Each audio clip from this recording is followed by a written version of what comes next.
Welcome to another episode of the Taming Hindrances podcast. My name's Phil.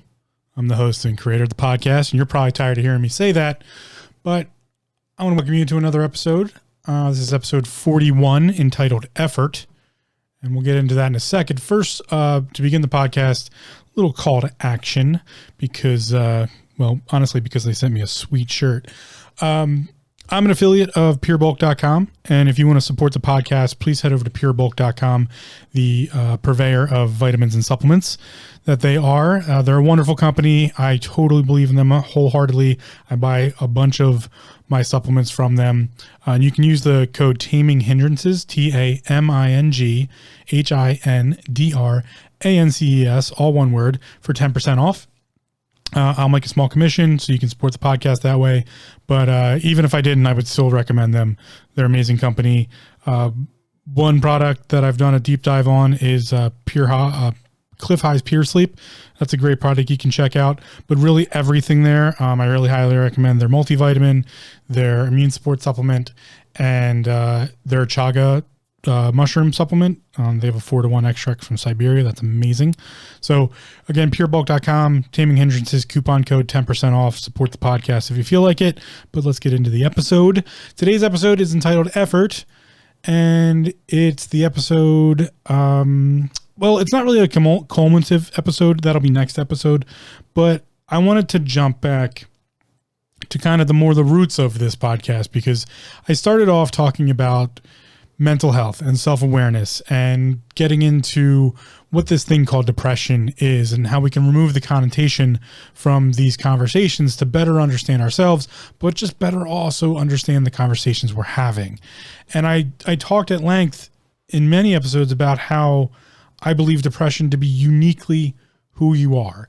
And episode 31, 10 episodes ago, I made a sequitur.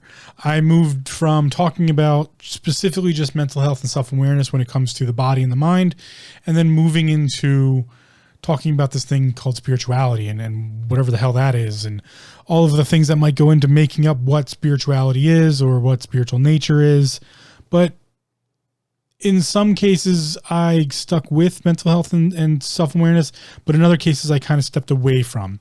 So this episode entitled Effort is to kind of step back and bring it together before I get into a culminative episode, which is again will be next episode, which are episodes where I like to kind of tie everything together and do like a recap.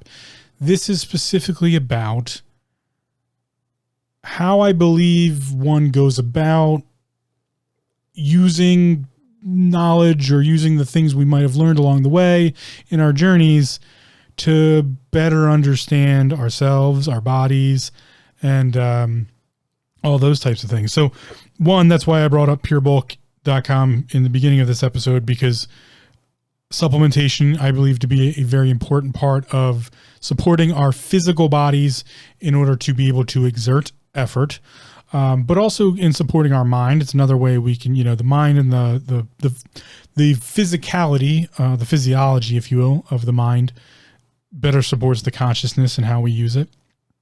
So better supports that mental body. But I also think it also helps support that spiritual body. And I'll get into that in a little bit here. But the definition of effort, we'll just start there, is from Merriam-Webster's dictionary. Conscious exertion of power, i.e. hard work, a serious attempt, something produced by the exertion or trying. Effective force is distinguished from the possible resistance called an action by such a force. Okay, that's a little complicated, but whatever.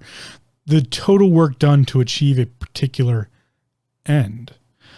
We're going to go with that last one. All of them are great definitions, but that last one really speaks to me because I think it'll give us a good idea of how we can take some of the things I've been talking about from day one of this podcast and apply it to our self-awareness, our mental health, this thing we call depression, and how specifically we can use it. Because last episode, in the imagination episode, I talked about how imagination really is, in some ways, or in a lot of ways, what our depression is. It's how we can use our depression. And I'm a big, big fan of that. And actually, I'm a big, what's the word I'm looking for? I'll remember. It doesn't matter right now. Sometimes I lose words. They just kind of disappear in my mind. Where did you go? Come back. I'm a big advocate for using our depression. And what does that look like? So really that's what this episode is kind of about, is how do we use our depression? And now that we know that our depression has all of these different faceted pieces, because that depression is really us, it's self. And I define self as the three health bodies: the physical form, the mental form, and the spiritual form, or other, however you want to define it, or whatever you want to call it, really. But depression is all of those things. It's not just one of those things. It lives in the mind because it is our translation point. It translates the other, the spiritual, to the physical. It translates the physical to the spiritual, top to bottom, up and down, as above, so below. But it also translates either of those pieces to the mind, and then from the mind to either one of those pieces. So it's this constant translation factor. And translating something to be in translation, that's an effort. That's an action. We have to put effort into that. Quite a bit of effort, actually. And that's why I wanted to use that last definition. So the total work done to achieve a particular end. Again, the total work done to achieve a particular end is the definition we're using here for effort. So what does that look like? Well, the particular end could be, it could be anything. It could be whatever you want it to be. It could be bettering yourself in some way. It could be getting better results at the gym. It could be getting good grades.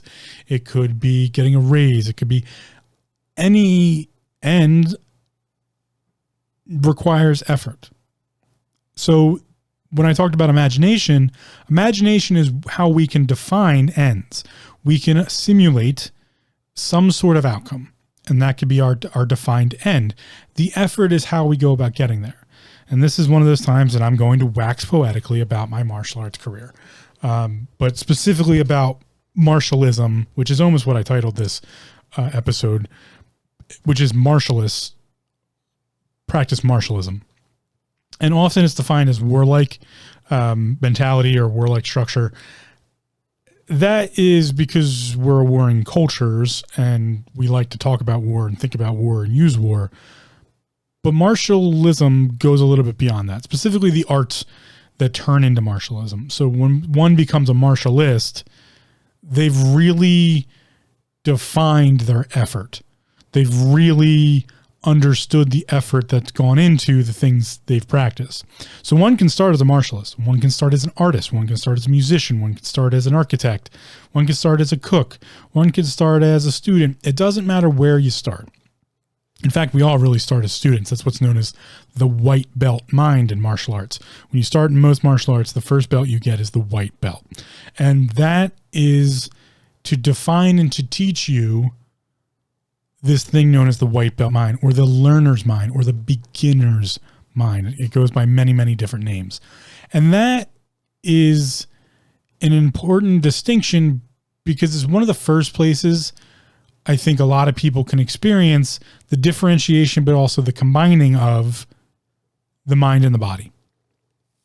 They kind of go together there. They go into this hand-in-hand procession when we start to learn physical forms in combat and you start to experience your body in martial arts where, you get hit, or some people get it when they train sports. I liken a lot of these things together. You don't have to just go out and, experience martial arts, but there needs to be some sort of combination between the feeling of the physical form and the using of the physical body, while also applying the mind to it. And that could be through memorization of action. That could, dancing is a good example there. Someone who learns dancing. It's very similar to martial arts practice where you have to learn steps and, okay, I'm going to pivot here, rotate, one step, two step. You learn cadence. You learn, there's a mental process to it. There's this memorization that goes into the skill of action. Athletes learn this, when they learn their specific athletic ability or whatever whatever sport they might be practicing.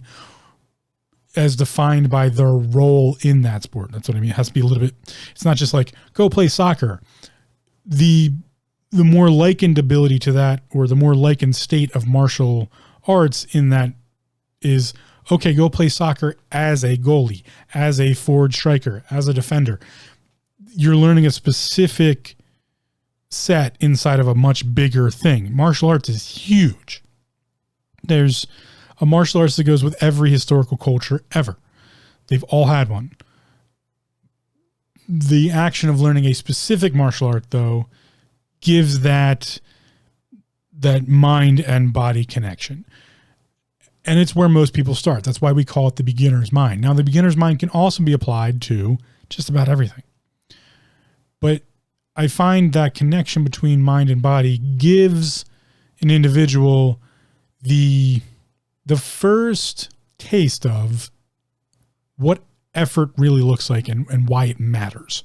Because some people attach themselves very quickly to just the mental side of it, and some people attach themselves very quickly to the physical side of it. It's very rare that I'll find someone who just instinctually grabs onto both at the same time. I very much liked the mental side of martial arts. I'm not a very, how do I put this? I'm not a very confrontational person. When I started martial arts almost 15 years ago, I was very much introverted. I didn't like social interaction. Anytime there was any loud noises or anything like that, any of those types of altercations, I would just walk away from it. You know, I could be a very large physical presence. At the time, I was coming off of a broken femur injury, and I had just lost a ton of weight, but I had always been large. I was like 310 pounds in high school, just fat, butterbally 310 pounds. But, you know, that gives you a presence. People aren't going to fuck with somebody who's that big. There's like, I can just sit on me. But even then, like, I shied away from confrontation. It wasn't my thing. I didn't like it. So that specific, idea kind of made me more attached to the mental side of martial arts. What was this thing I was learning? Because I wasn't just learning movement. When I started, I started learning philosophy, and I had already, delved into that, but traditional Chinese medicine philosophy and the medicine that goes along with that, sports medicine, the art of movement, kinesiology, all of that. I was being trained by a NASM certified physical trainer, corrective exercise specialist, had a bunch of certifications. So I was really getting into like, what's the philosophy here? What's the mentality here? And that's most of the effort I put in was on the mental side. I memorized the forms and how they worked. And that's where, when I talked about imagination last episode, my imagination is really what accelerated my martial arts ability. Yes, I was a physical force, but I started out fresh off a traumatic injury. I mean, learning how to like run again. I couldn't even jog. I could barely even kneel down on my right leg. I was not as fully capable as I once was, and I never really was fully capable because I was just this fat kid who never really worked out. And so the physical came along eventually, but I really started out as a mental effort practice, and I really enjoyed that. So I always find people who, typically draw to one side or the other. Again, there are some that do both right off the bat, but the beginner's mind, that white belt mind you learn, you pick a starting location, and you always are learning. You're constantly learning, constantly putting in effort, because you learn that effort in equals something out. That's the equation. If you put in the effort, something will come out of it. It could take 6 months. It could take a year. In fact, there's this whole process when learning martial arts specifically, but I think it applies pretty regularly to either sports or other athletic goals, other physical goals, that you won't see results in any way, shape, or form for 3 months. And you probably won't recognize them for 6. At about the 6 month mark, most white belts, that's actually kind of when you get your white belt, is about 6 months in, you test for your white belt. And that's kind of why they do that. Is at 6 months, you go to test for your white belt. Some are a year. Everybody's a little bit different. Don't quote me on time frames as far as schools go and when you get your white belt. But at about 6 months, you can probably test for your white belt. And that's long enough to have put in enough effort to then see measurable results that you will recognize in yourself. Most white belts, when they first get their white belt, it's not just the act of getting their white belt. That's the achievement. And that's, some physical thing they can hold on to. But they really start to see like, oh, I do know these forms. I do know how to move. I do know how to do this application. I do know how to, apply this to this next form I'm learning. So that effort in, something out, goes along with, what I started with a definition here, the total work done to achieve a particular end. That's the effort. Well, effort's an ongoing thing, and it's cumulative. It continues to grow and grow and grow. And that's the white belt mind, is to always be in this beginner's mind, this learner's mind, the scholar's mind, some call it, to always be learning, but to always be applying effort. An individual who gets their white belt knows that there's more effort to be had or to be applied to get the next belt. And in fact, when you get to a black belt level, that's when you're supposed to sit down and really look at all the effort you've put in, because the goal might not have always been to get a black belt. That's the mark that, belts get marked. They, you can have a black belt 1 stripe, or there's always this methodology of black belt 2nd degree. Once you hit black belt, there's these degree ranges or stripes or marks, whatever they want to call it. That's specific for a reason. In most cases, I can't speak fully for every martial arts. I haven't taken all of them, but a lot of them I've been introduced into or had some sort of engagement with. And the reason there's degree levels to a black belt is not just to be like, hey, I'm better than a white belt. Or I'm better than a 1st degree black belt because I'm a 2nd degree or any of that. Or it's a measurement of knowledge, but it's also a measurement of effort.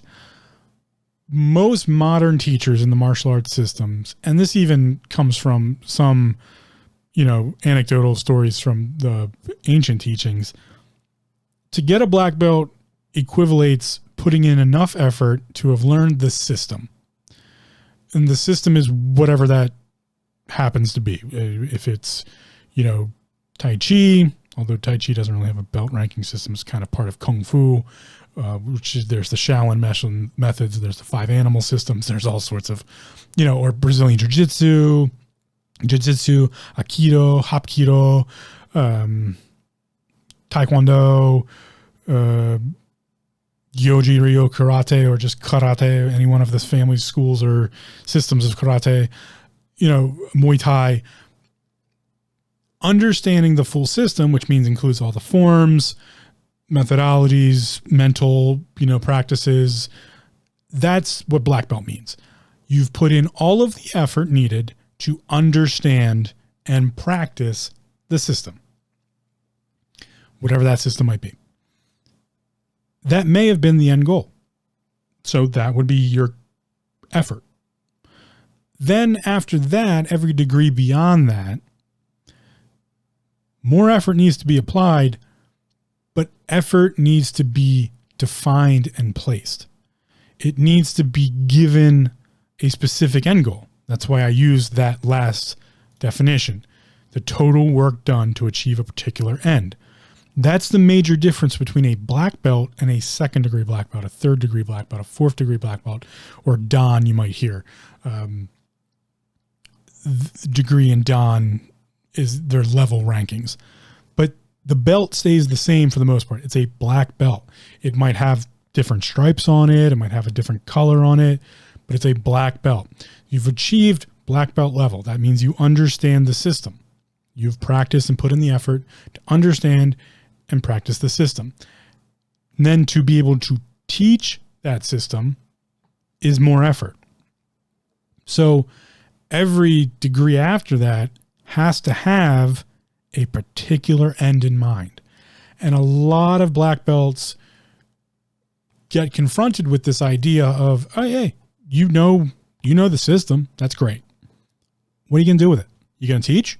All right, well, you need to put in the effort to understand how to teach the system, to know it so well and so intrinsically that you can then show a white belt or a non-white belt, a beginner, how to achieve a white belt, how to achieve a, I forget what the color structure, everybody has different color structures, white, yellow, orange, brown, red, black.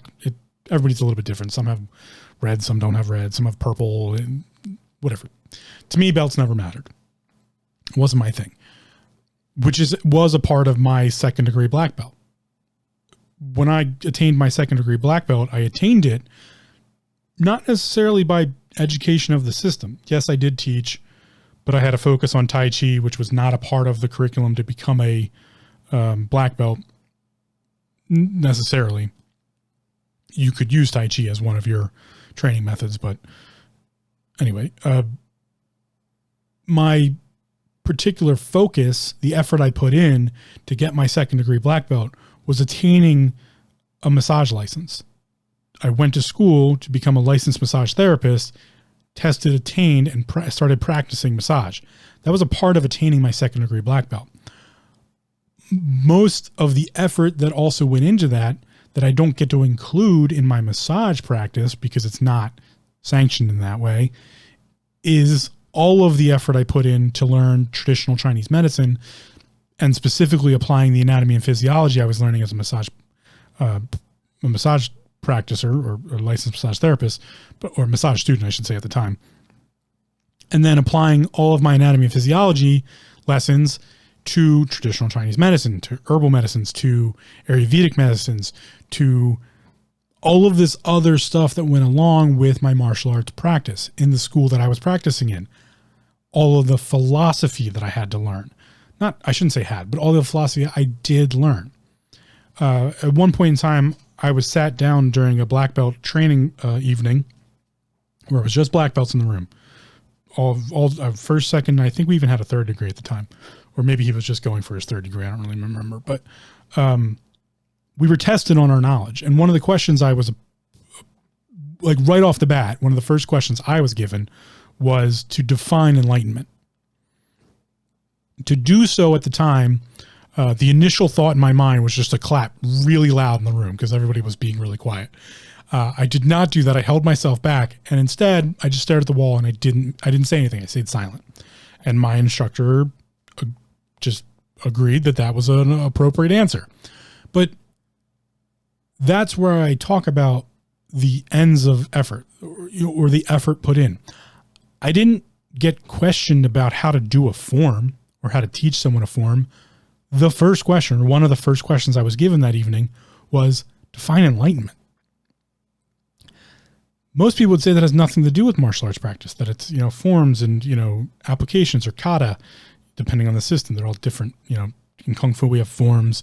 In Karate, they have kata. In Taekwondo, they have, I believe it's also kata. But we have all these systems of practice. I'll call it that. That had nothing to do with my black belt training at that time. They asked me, what is enlightenment? And then after that, I was also asked a bunch of other questions. While I was sitting in Zazen, we didn't do any movement. Then they said, okay, show me the first form, show me the second form, show me the third form. And I went through all these praying, at the time it was started with the praying mantis forms. I went through all these praying mantis forms, whose names I can't remember at this point in time, but I'm sure I have them written down somewhere. I digress. So that's what I mean by this thing is effort, this methodologies of effort. And so why is that important? Remember, I don't like to ask why questions, but we have moved on to spirituality. Why questions are the realm of spirituality.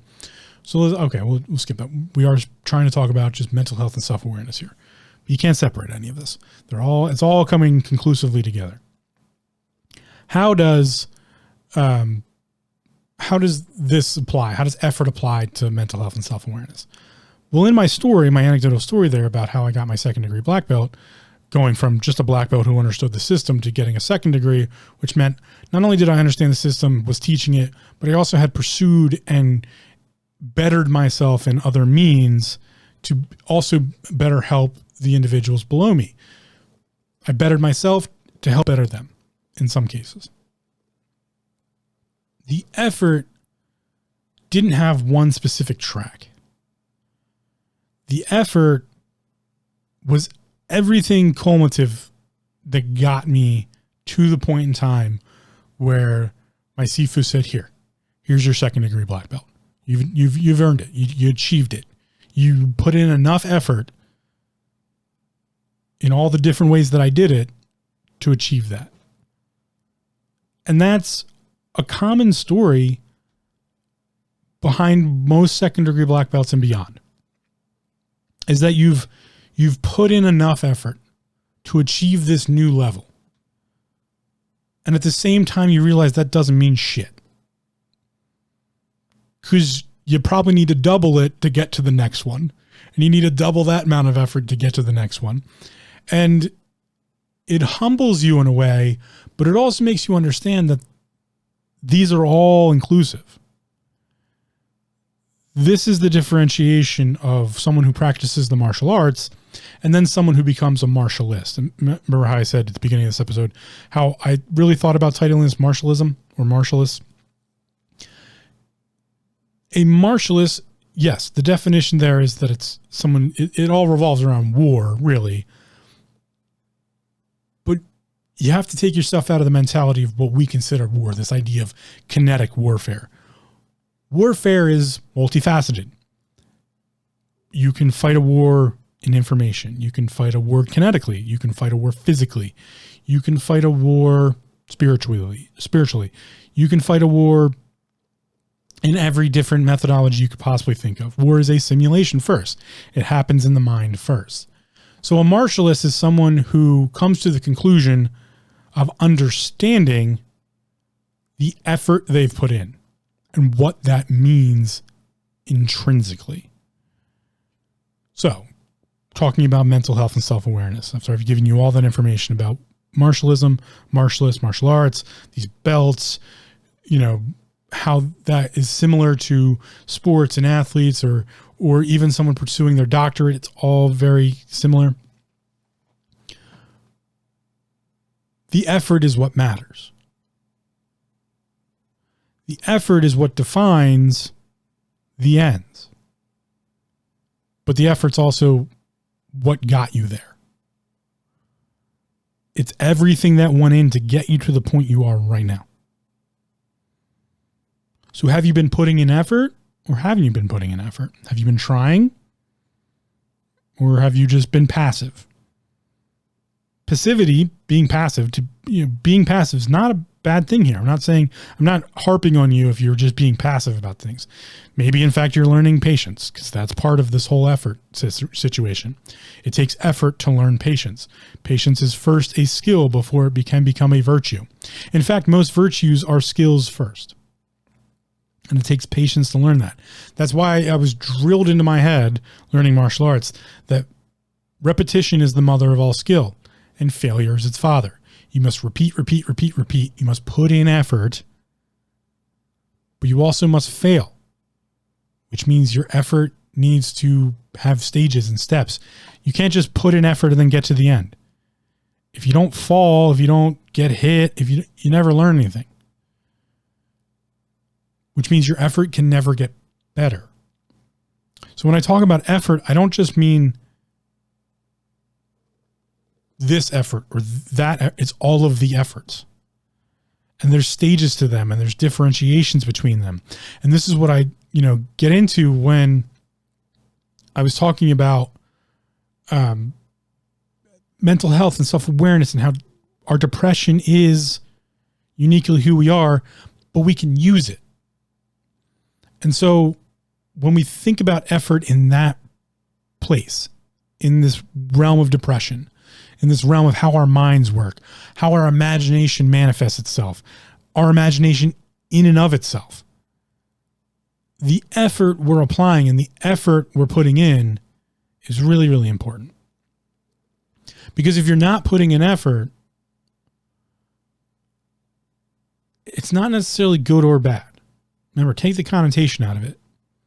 But if you have an ends in mind, if you want to feel more content, if you want to live a better lifestyle, if you want to be healthier, if you want to just feel better, or you want to learn something, you have to put in effort. I don't know how we got to this place that we've gotten to in society. Rant incoming, by the way. Forewarned. Here comes a rant. I don't know how we got to this place in society where people don't feel like effort is necessary. Effort is absolutely fucking necessary. You have to put in effort. If you don't put in effort, you can have no expectations. You don't get to. You have to put in effort. It's absolutely necessary. It's necessary down to the fundamental idea that it just changes you into whatever it is you're going to become. If you don't put in effort, you don't get to change. And thus you cannot expect change. And if you can't expect change, you are not living in a world of chaos, of infinite possibility. Thus you are stuck in whatever form factor you are in at that point in time, which means creation, to have been given structure, is now solidified, and any order or operation after, any idea of ordering, the next primordial in the list, it's stuck. There is no more ordering. It is, you are what you are. There is no change. There's no function. There's no nothing. Which means there can be no destruction. And if there can't be destruction, you can't get through the cycles to get back to being chaos. The first primordial. What came first? Infinite possibility. Chaos. And that's part of why I got into spirituality when I did the Sequitur 10 episodes ago. Why I believe fundamentally spirituality is a necessary part of humanity. Because I think effort has a lot to do with it. So as much as I said about how this episode is about getting back to mental health and self-awareness, I'm doing that by bringing in this thing known as spirituality. And I want to bring it all together a little bit with this idea of effort. Because I think it's lacking. Well, you thought the rant was over. The rant's not over yet. I think it is wholly lacking in today's society, this thing known as effort. You have to fucking try, people. I'm not just talking to you. I'm talking to everybody on this one. And if you need to hear this, maybe you need the kick in the ass that you gotta try. You gotta put in effort. That effort could be minuscule. This is where the beginner's mind comes from. This is where the white belt mind comes from. And part of that has to be getting over the fear of failure, because you got to fail. You have to fail. Part of putting in effort is failing. We have to become comfortable with that. And if you can't, that's okay. You got to become comfortable with just a little bit of it, just the idea of it, that you might not get what you want in the end. You are going to get what you need, though. You always get what you need. The universe makes sure of that. That's part of universal balance.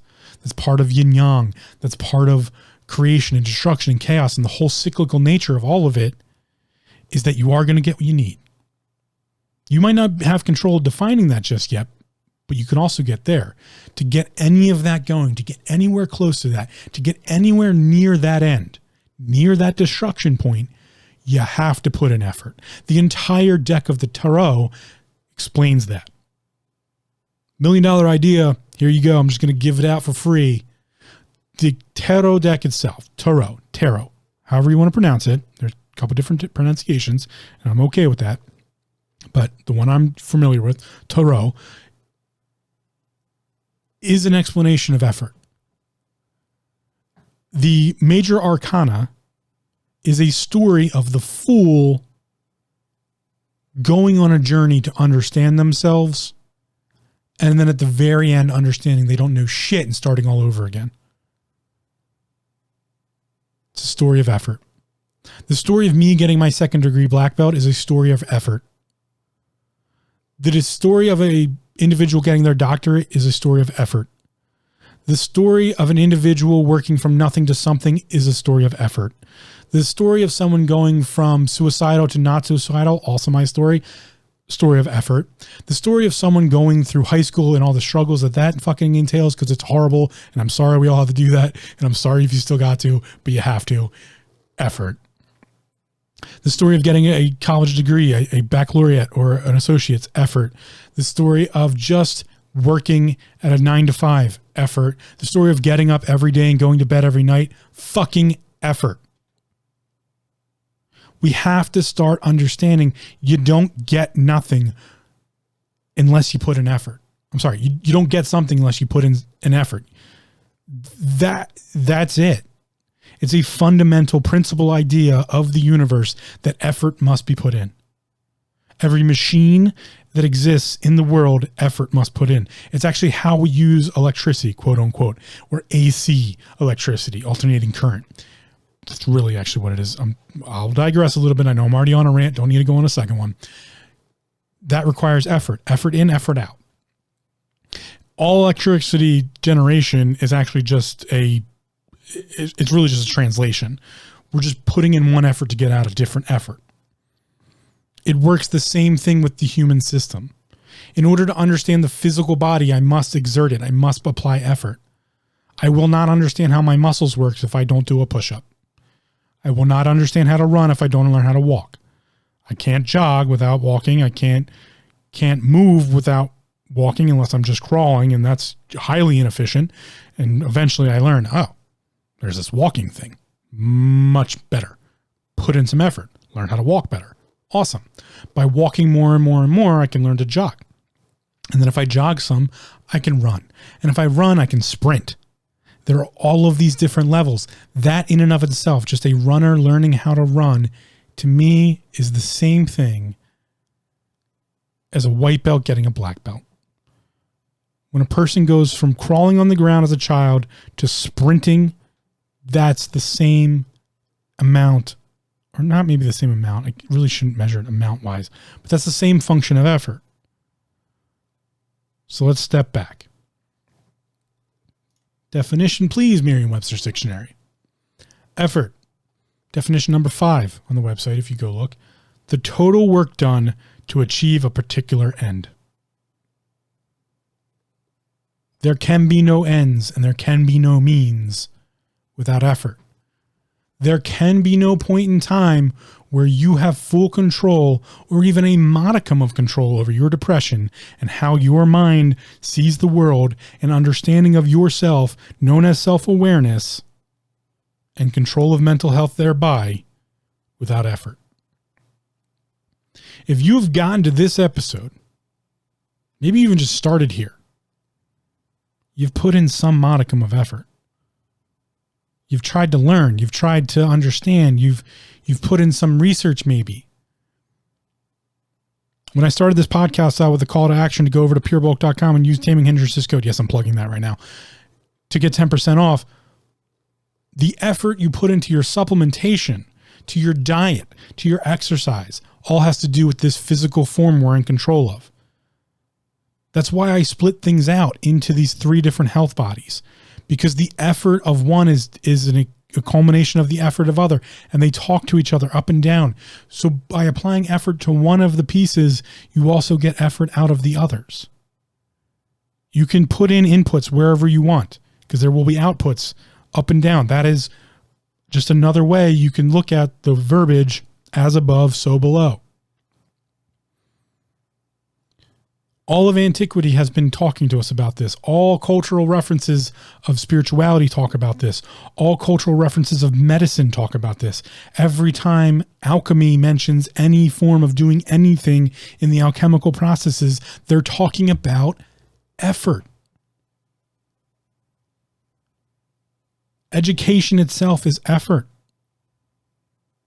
Even if it is indoctrinated in some cases. Indoctrination is effort.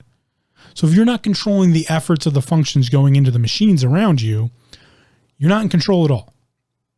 Which means you are just stuck in a form function. And I talked about this at the end of the episode last time about an imagination episode.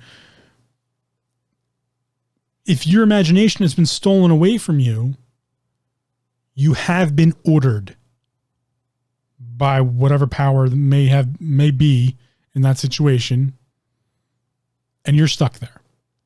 To get out of that, you have to apply effort. To get healthier physically, you must apply effort. Small side tangent rant. Health has nothing to do with weight loss. I'm going to say that one more time. I'm going to say it 3 more times. Becoming healthy has nothing to do with losing weight. Becoming healthy has nothing to do with weight loss. Weight loss and being healthy are two very separate things. If you would like to become healthier, you might look at losing body fat and bringing your body fat percentage down. That may equate to better health. Weight loss does not necessarily equate to better health. There are all of these functions and structures that have been put in place, efforts by other individuals, such as marketing schemes and all this other bullshit that we get stuck in the modern society, Facebook and social media and all these other things that are putting in tons and tons of effort to get your attention and to make you focus on something. And by doing that, their effort exceeds yours because you're not applying the effort of going and doing this triggering term I'm about to use. Because remember, come get triggered on the Taming Hindrances podcast, doing your own research. That's putting in effort because it keeps you from getting stuck in the cyclical natures of the marketing schemes and the ploys of businesses and all these other things. It's why I'm part of an affiliate group with Pure Bulk, because they don't do any of that shit. They're not out there trying to grab people's attention to the next fad diet. In fact, what they're doing is giving people the options to do their own research and also giving them information to do their own research to better themselves through supplementation, or giving them the outlet or the way in which they can do that for reasonable prices. That's why it was kind of auspicious that they sent me the shirt. And I was like, yes, I got to wear the shirt during the effort episode, because they put in a ton of effort to give people an amazing product, whatever that product may be. They have all sorts of supplements on their website, but they also put in effort with their affiliates, like they put in with me. They, put my podcast out there and they support me in that way. But they also allow people to apply the effort of learning about supplementation and wellness into their body by going, oh, okay, I'm going to take this supplement and that supplement. Maybe let's just use an example, because the Greeks knew this. The Greeks knew how important it was to both train the mind and the body. And they knew that there was a spiritual function to doing both of those things, as well as they knew that there was the downplay of that, of the applying spiritual nature helped the body and the mind. So let's just use a random example. You want to get more fit. Awesome. But you're tired all the time.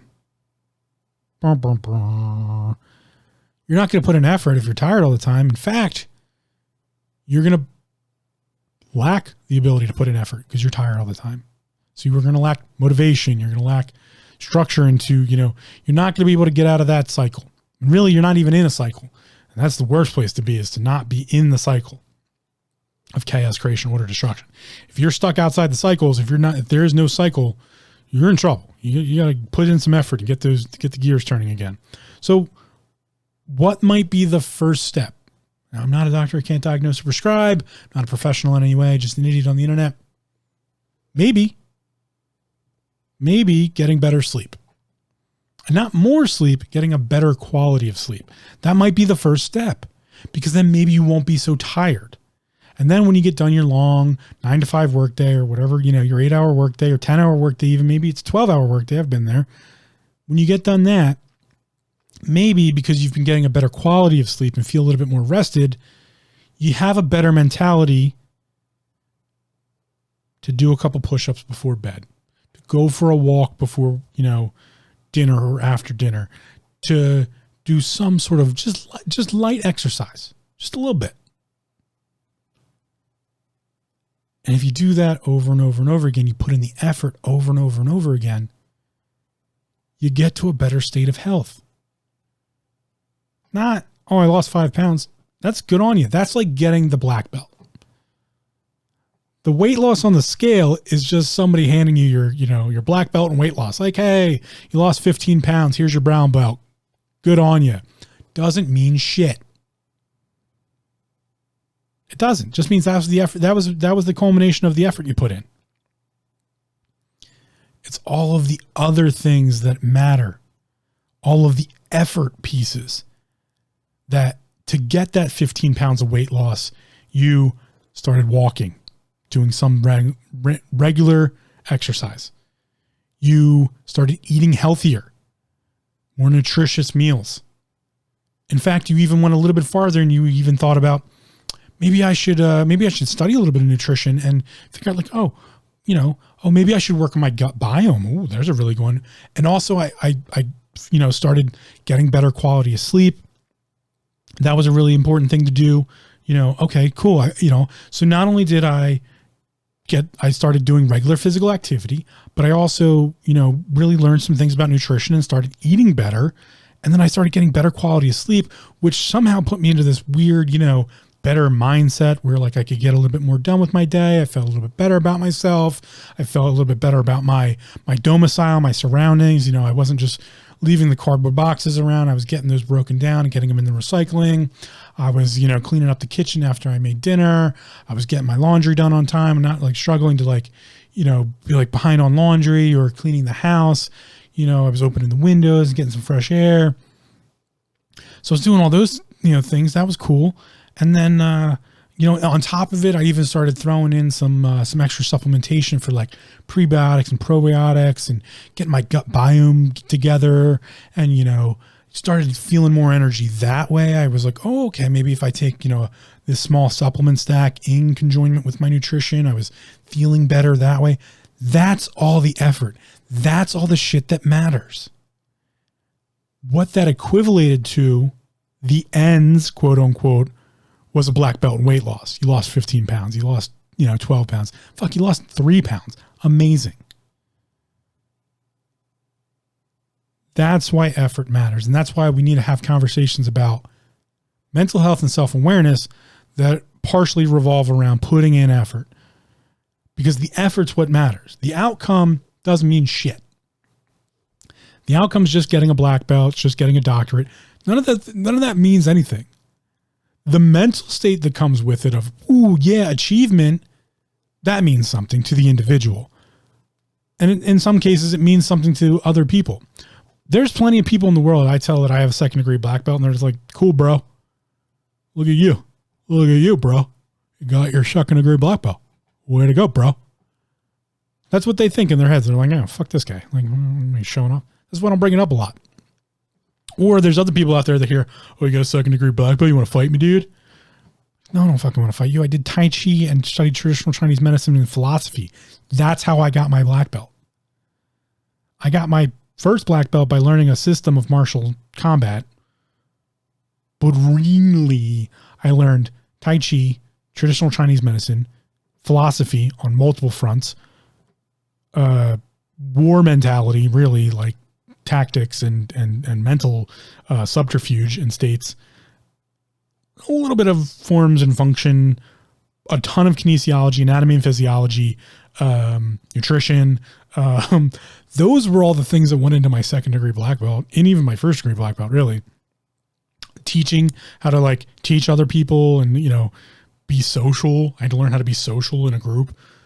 That's what went into my second degree black belt. It had nothing to do with learning how to fight. Zero. Well, not zero, but very little. And that's why the piece of paper doesn't fucking matter. Your baccalaureate, your associate's degree, doesn't fucking matter.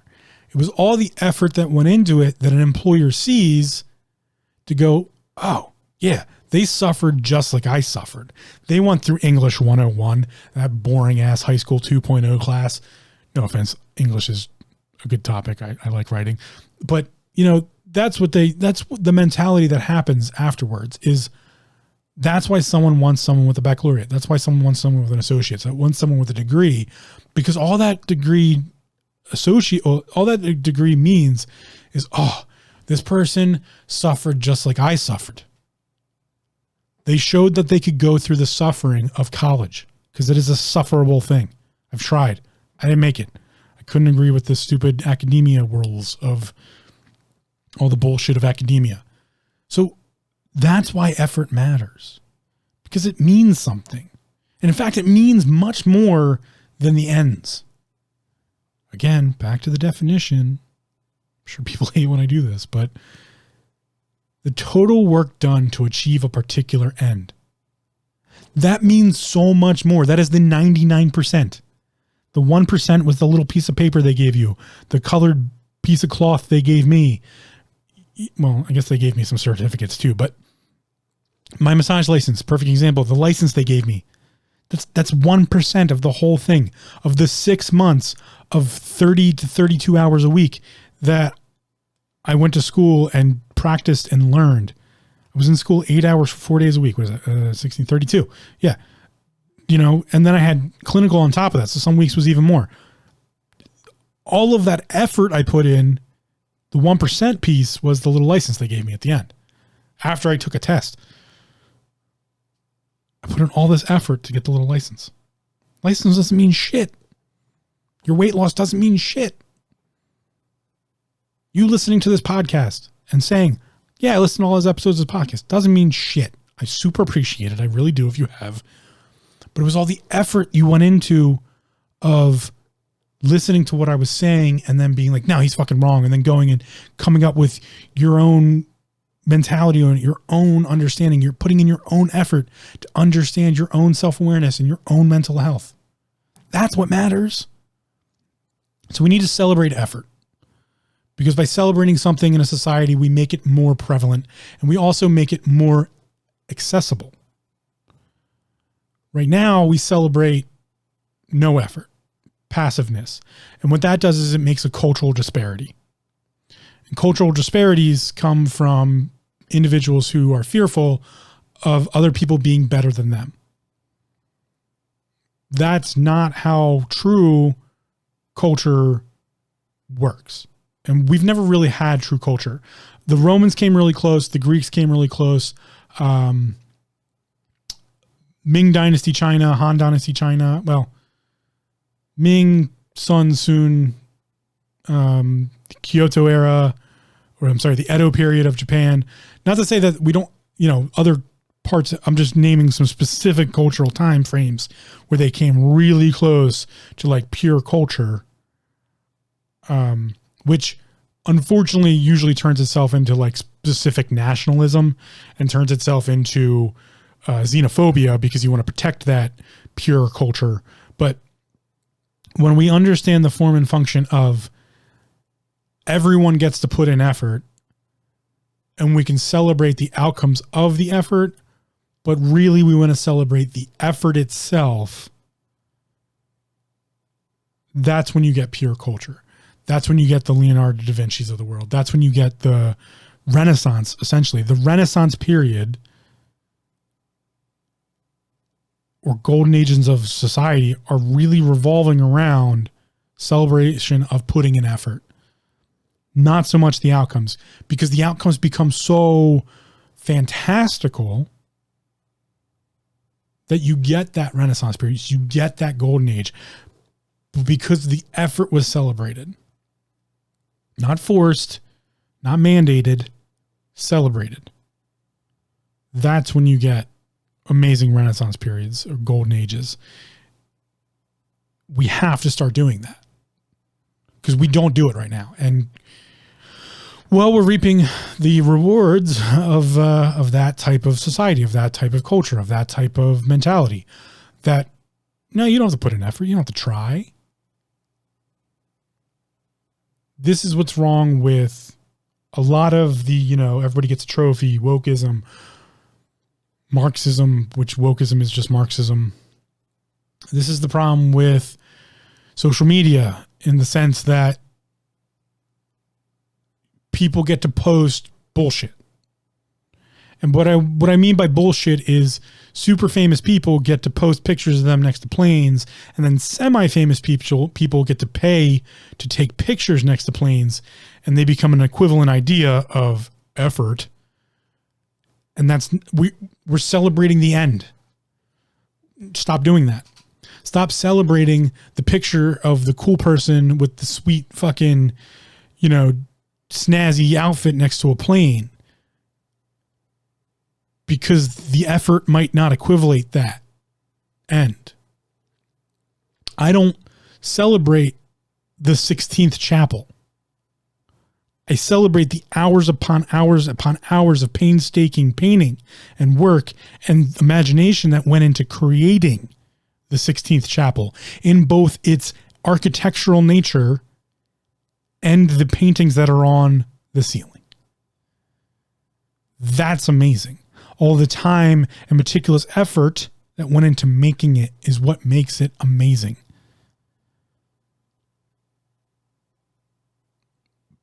Part of my reason that I don't quite get art is because I don't know how to... Oh, I guess I should change that. I get art. I don't always get the valuation of art, or just art in general, because it's hard for me to imagine or simulate everything that went into it, because that's what matters to me. I don't care if the picture looks nice. I'm much more curious about the effort that went into it. In my personal opinion, I'm sure this might piss some art culture individuals off, but that's kind of what I do. So the Mona Lisa, and I can't remember the individual's name who did it, but there was an individual who mirrored the Mona Lisa, made a 1-for-1 copy, almost completely indistinguishable, using actually a mirror. The function in which they did it was to take a mirror and a hand rig that like supported their hand, and to essentially move the mirror across the canvas and mirror paint every piece of the Mona. To me, that amount of effort in makes it just as good. Someone who put in so much effort that they created a completely fraudulent item that was so good, it mirrored and represented and could even trick art profilers into thinking it was the real one. That I celebrate that effort. Yeah, it was underhanded. Okay. Morals and ethics. Okay. I get all that, but damn, did they put in a lot of effort, and that's amazing. Someone who, they have these abstract arts or whatever.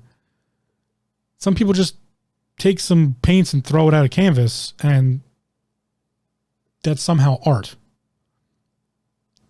There's a massive difference in my book between the person who just does that to sell some art to make some money, and the person who was going through some grievous wound in their personal life, and they suffered through that interplay of rolling through those thoughts and going through that PTSD of just running through that fucking grievous wound of emotional hate or pain, and then picking out the colors that they were going to then throw against the canvas and scrape their hand through, and just having this crazy emotional distraught or celebration, even maybe if it was like an amazing thing that it made them, that brought about their creativity, going through that effort and making art comparative to just throwing some paint at the, canvas and then trying to sell that.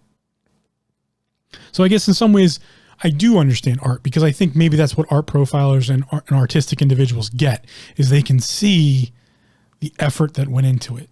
And that effort could have been emotional. That effort could have been any form of effort. But I've waxed poetically enough about that, so I probably should come back to the point here, which I think I've been on topic pretty good here on this one. Effort is fucking important. We have to celebrate it. And we have to start using it. Repetition is the mother of all skill. We have to start using our effort. We have to, because it's in you. It's absolutely in you. You have tons of effort in you. In traditional Chinese medicine, there's the 3 virtues, which are Shen, Qi, and Jing. Shen is spiritual by nature. Qi is vital force or energy, and Jing is the outcome of those things, the expression of those things, commonly referred to as effort. Jing is effort. So we must be doing Jing, because Jing is the expression of our Qi, of our vital energy. The effort we do physically is the expression of our imagination, of our depression. And our imagination is the expression, our depression is the expression of our spiritual natures, of our, dare I say, oh no, souls. Is that not the definition of what a soul is? To be the expressive force to the mental conscious state, which then expresses itself through the physical form. I'm going to go on a crazy anecdotal story here, but in my martial art practice, I met not even a handful, maybe three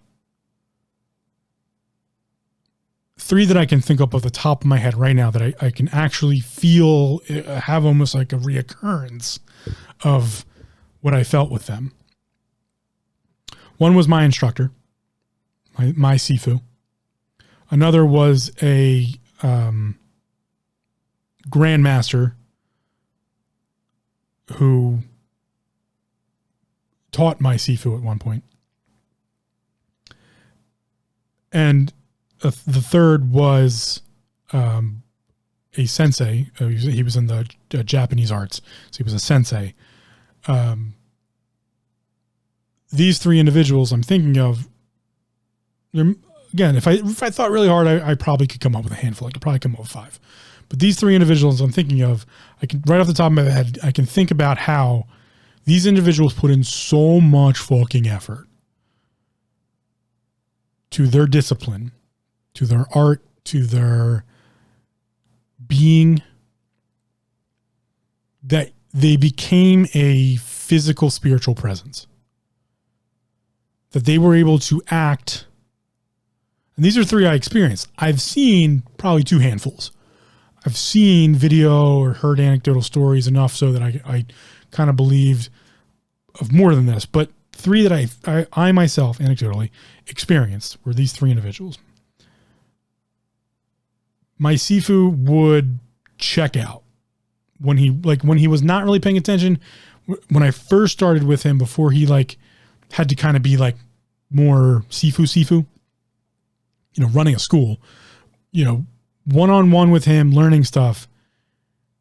And sometimes with him in group classes, he would practice so in-depthly that it was like a spiritual presence in the room. There was something else going on. You could just feel almost energy vibrating off this dude. He just had a different feeling. It would just click on or click off. It was just different. But you also got that from him at a personal level. Just like a hug from this dude was it just felt different. There was just something more comforting about a hug from this dude than, say, just even a good acquaintance or a really good friend. Just something different, just something spiritually coming off this guy. And also in the same vein, I only experienced this 1 or 2 times of him in an actual combat, real true martialism, not a stare down. We didn't make eye contact very often because that was part of it. You don't really want to make eye contact with the enemy in some cases. But in some cases where we squared off essentially toe to toe, you could just feel a presence. I also got that from Grandmaster, who I was fortunate enough to touch hands with. Touching this dude, you could tell if they wanted to turn something extra on, it was going to get turned on and you weren't going to like it. It could go one way or the other. And most likely it was going to go the way of this was going to hurt. Something it was almost like that predator. You could just feel this is a cat where if you rub their belly, they might fucking claw your hand off, bite your hand off. They're being nice right now, but they don't have to be. So I definitely felt that. And then the third with this sensei, we squared off and he wanted to see what I knew and I wanted to see what he knew. And I had a physical reaction to the person. I literally reacted to their presence of willpower and was whoa, okay, what was that? That was Shen. That was them, their soul or spirit or whatever you want to call it, expressing themselves physically and mentally at the same time. So why does that matter? Because they put in all of the effort. What I really got out of those experiences was you could just feel the amount of effort they put into their practice. I've never experienced it fully, but I have seen it and I have anecdotally heard about it. This is what's going on with a Qigong practitioner who practices Qigong healing. It's something I'm just now coming into on my own, of being able to practice outward Qigong healing to others, is the amount of effort that goes in to be able to do that. To be able to strengthen one's Qi so much that they can affect someone else with it takes a massive amount of effort. So this has just been one long-winded anecdotal story to tell you about my martial arts career and the experience that went into that to learn. It's all about the effort. You can tell when someone's really put effort into something. And that goes beyond just pride or prejudice or, any of those things. Those are tells. But there's a feeling behind something that has effort put into it, or the quality or the type of effort, the amount thereof. This thing known as effort. This is why I believe some businesses are more successful than others, because you can tell when the owner truly has put some effort into it. Why one brand is better than another, or why, I don't know. I think it shows itself in what's known as loyalty. Brand loyalty, or a person's loyalty. My loyalty to my Sifu, for as long as I was loyal to, still am in some cases, but, I don't practice under him anymore. And the school has kind of dissolved itself. But that lineage really has, I guess, dissolved itself in some cases. But the loyalty that was there was because of the effort. A podcaster who has a very small, loyal group, maybe I do, maybe I don't really know yet. That comes down to the effort that was put in. The small little mom and pop shop that just has its regular customers. It's because of the fucking effort they're putting into that. It is them. It's part of their soul. Shen. Spirit. Willpower. Qi. Will. Jing. Effort. The expression of it. This thing known as effort really matters. So I have to challenge you on some things. Are you putting effort into your mental health? Are you putting effort into understanding and controlling your depression and using it as the tool it actually is? Are you putting effort into producing some modicum of self-awareness? Are you putting effort into understanding your spirituality? I don't care where you're starting on the list, because they all will come together in the end. That's the beginner mind. That's the white belt mind. Is the white belt just comes after putting in a measurable amount of effort that we can go, here's your white belt. To be honest, if you even listen to the first 7 episodes of this podcast, I'd probably be like, here's your white belt in self-awareness. 7 through 14, maybe that was an orange belt, or I'm sorry, yellow belt, 14 through 20, maybe, so like I could break this podcast down into belts. Maybe I should have, if you've listened through X through X or X through Y, you get a white belt, and we're starting to get into what I would consider black belt range of self-awareness and mental health and understanding depression. But it all comes down to the effort you put into it. It's funny because I look at the metrics of this podcast in some cases, and specifically those on the YouTube channel. I laugh about how a lot of people want to say they put in effort. Oh yeah, I listened to your podcast. No, you didn't. I know you didn't. You know how I know you didn't? Because the metrics tell me you didn't. Your knowledge of the subject tells me you didn't. This is where you can definitely in your life look at the people around you and start to pick out.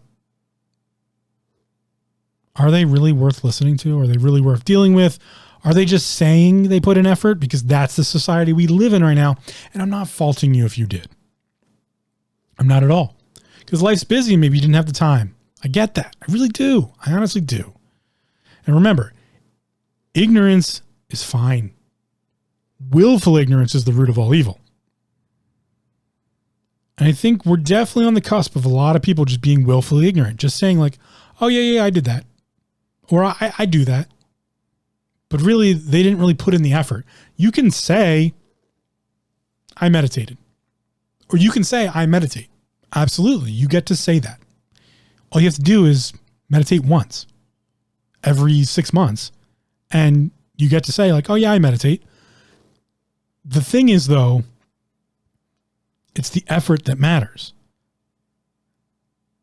One last anecdotal martial arts story while I wrap this up to give you kind of what I mean here. As a teacher, as an instructor, technically I'm a Sifu, you get to watch those individuals who just come to the group classes, maybe once or twice a week, and see the effort they put in comparison to, and there's no difference here. They're both students, the two people I'm about to mention. Or we'll do three. I'll give 3 levels here.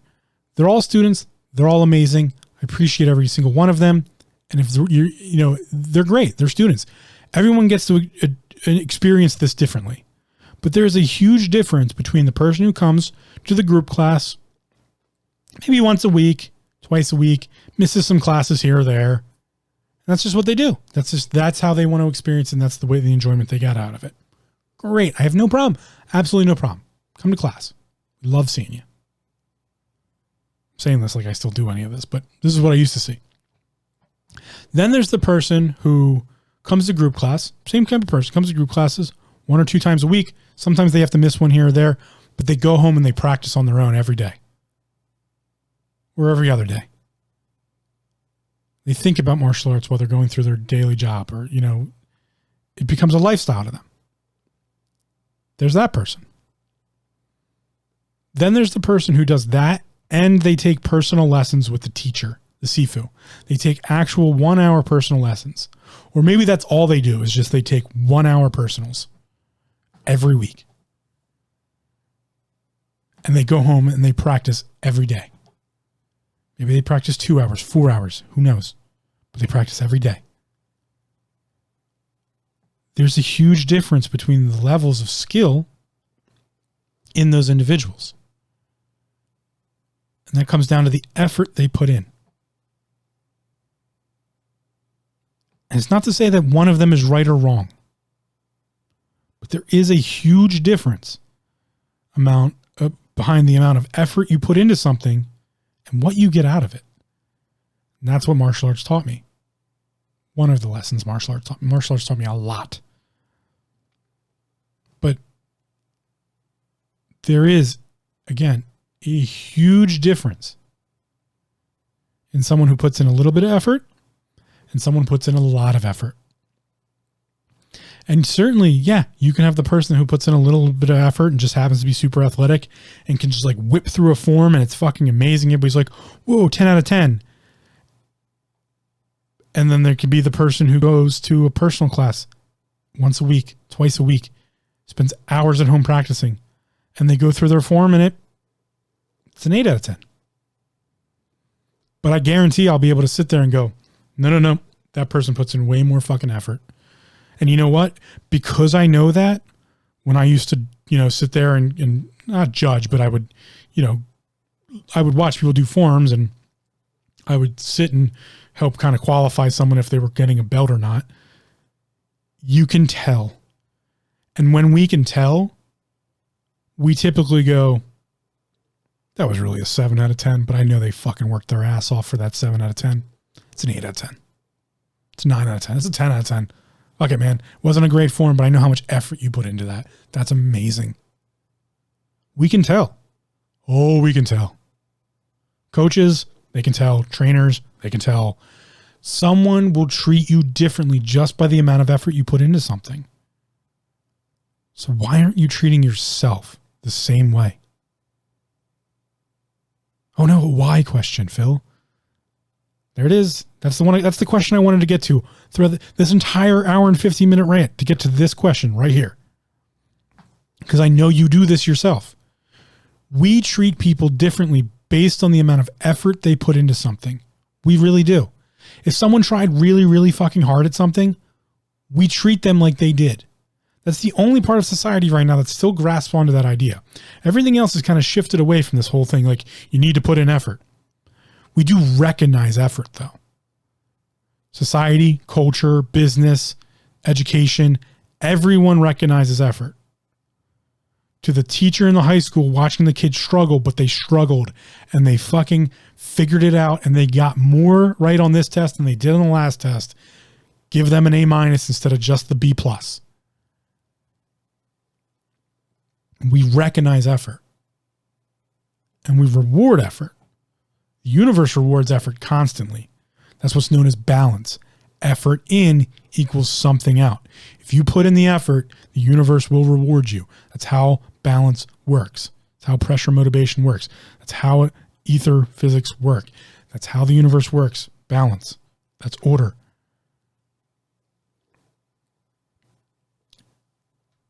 Are you rewarding yourself for the effort you're putting in? Why aren't you treating yourself differently based on the amount of effort you're putting in? That works both ways.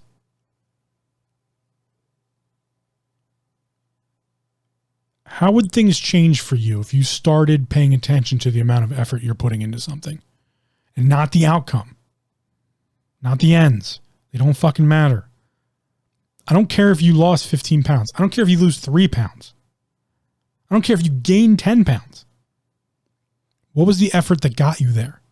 If you gained 10 pounds because you went to the gym and you lifted your ass off for 6 months and you gained 10 pounds of muscle, or no, fuck that. If you gained 6 pounds of muscle and 4 pounds of extra fat, awesome. Good on you. High five, pat on the back. I'm going to cheer for you. Are you cheering for yourself though? Did you notice that it was all about the effort you put in? If you cried one less day this week because you decided to open up the windows, clean the house a little bit, get the domicile a little bit more freshened up, Marie Kondo'd that shit, went out for a walk, went to the park, ate a nice meal that you cooked, and you just cried one less day that week, boom, drop the mic, do a celebratory dance because you put in the effort. Judge yourself on the effort you're putting in, not on the outcomes. Stop looking at the outcomes. That's what this entire episode's been about.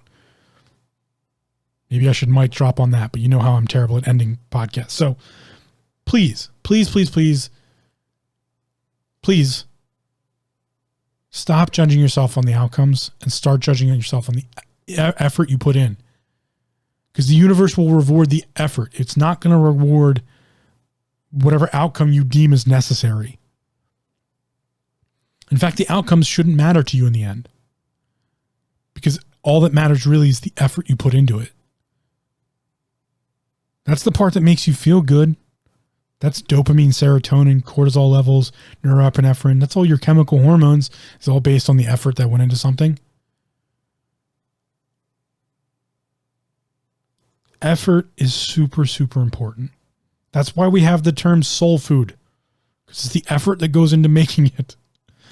It's cooking with your heart. You know, all those anecdotal sayings we've had from, day one in culture and societies about, doing it with your heart. And, Shen comes from the heart. When I talk about Shen, Qi, and Jing, Shen rules the heart. It sleeps in the heart. It's dormant in the heart. That's where those sayings come from. Of, you put effort in, you put heart and soul into it. You put effort into it. That's why it matters when the kid makes a shitty macaroni, Happy Mother's Day letter compared to a one they went to the store and bought. That's why those things matter to people. That's why moms tear up over that stuff. That's why dads get super excited when their kid fucking hits a foul ball, but it was the first time they actually hit the ball. It's because of the effort. So start celebrating your efforts. Start looking at your efforts. Start judging yourself on your efforts, and stop. Please stop worrying about the outcomes. You got to put in the effort to even get there. So why aren't you paying attention to that? It's like one of the most important things I've come across in my life is this thing known as effort. How we apply it, how we use it, how we look at it, how we judge it. But none of that matters if you don't, hopefully Nike won't sue me. You don't just do it. Like that's why that saying was like the Nike saying, like, just do it. That's so like catchy because it's all about effort. If you really want to look at marketing, for any marketing people out there, marketing that revolves around the actions of effort, but the basis of just like effort itself are much more actionable than not. And that's why you got to be careful with people controlling your efforts and stuff like that, but stop looking at outcomes. They don't matter. They're just like little bonuses. It's like brownies. This is the last little anecdote I'll leave you with. Or lasagna, even better. Brownies or lasagna, we'll go with either one. When you put in the effort to like make the brownie batter and make up the mix, even if it was just a box mix, whatever, or the lasagna and you get it all made up and whatever, and you got the oven and you cooked it in the oven and you waited till it cooled before you cut into it. Put in the effort to little self control to let it cool a little bit. And then you got the nice crispy edge, or the perfectly cooked middle, whatever part of the brownie or the lasagna you like. That was because of the effort that went into it. And that's why it was so enjoyable to you. Problem is you only remembered the enjoyable part because effort takes work. And we don't like to work. That's why in martial arts, or I'll use that one, but as a sidebar, that's why in Masonry, Freemasonry, I'm an ex-Mason. I don't really believe in the organization at all. But they talk about doing work. They go to do work. They hold lodge to do work. That work is effort of memorization, action of function, study of oneself and one's neighbor, and the fraternal order. That's the work they put in. That's their effort. In martial arts, we don't look at the work. We look at the effort. From day one, it was never about how well you could do a form, or even the fact that you could do the form. It was, did you fucking show up? That's what we always judge people on. Did you show up? And that could be showing up just for the belt. Just for the belt test. Maybe you learned it all at home. But you put in the effort. We can tell. We can always tell. So, with your own personal self, your own mental health, your own self-awareness, did you show up? Are you putting in the effort? Because now's the time. That's my challenge to you. Did you put in the effort? Are you putting in the effort? Because if you're not, and even if you are, now's the time. Double down. Dig deep. Put in more effort. You'll get more reward. I promise. I don't promise a lot. I'll promise that, though. Just don't hold me to any time frames, because that shit could take years. Who knows? But it will come. It always does. The universe rewards that stuff. Put in the effort. Now's the time. Thank you for listening as always. I know I kind of plugged it a couple times in this episode, and I'm going to plug it one more time because, well, they sent me this baller ass t-shirt. Purebulk.com. Coupon code Taming Hindrances. TAMINGHINDRANCES. All one word. Or head over to taminghindrances.com at the archive and scroll down to Pure Bulk's link there. It's that link has the code built into it. Check out all of their products. They're an amazing company. vitamins, supplements, Cliff High's Pure Sleep. I did a deep dive on that. You can check that out on YouTube. But yeah, that supports the podcast, but just support them because they're an amazing company anyway. They put in the effort. You can tell. Trust me, you can tell. And yeah, I'll leave you with that. Check out the website. But now's the time. Put in the effort. Go do that. Thanks for listening. Come check us out at taminghindrances.com for show notes, links, resources, and more.